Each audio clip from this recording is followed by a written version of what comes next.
Non, la communication gouvernementale s'améliore de jour en jour. Nous avons eu d'énormes critiques en 2016.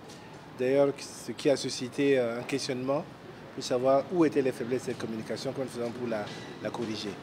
Et c'est par rapport à ça justement que Son Excellence, le président du FASO, a demandé que nous puissions commanditer l'audit qui puisse permettre de situer les responsabilités et les éléments à corriger dans cette communication-là.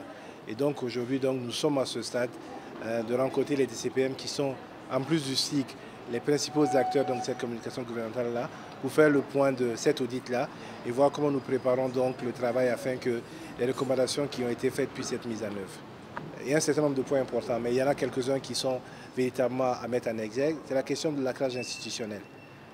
Est-ce que nous gardons le SIC rattaché au ministère de la Communication ou est-ce que nous l'amenons au niveau du Premier ministère?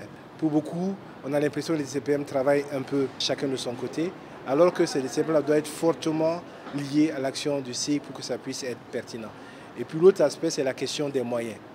J'aime à le dire, si on a un budget de 2000 milliards et que nous avons une communication du SIC à 75 millions de francs CFA, on ne peut pas avoir une bonne communication. Parce que la communication n'est pas simplement le passage dans les médias, show, radio, télé ou dans la presse écrite, c'est également toutes les autres actions que nous menons pour pouvoir porter aux populations l'action qui est menée, avoir le retour en termes notamment de redevabilité et pouvoir définir un ensemble de stratégies, un ensemble d'outils que l'on peut utiliser à chaque fois pour toucher telle ou telle cible.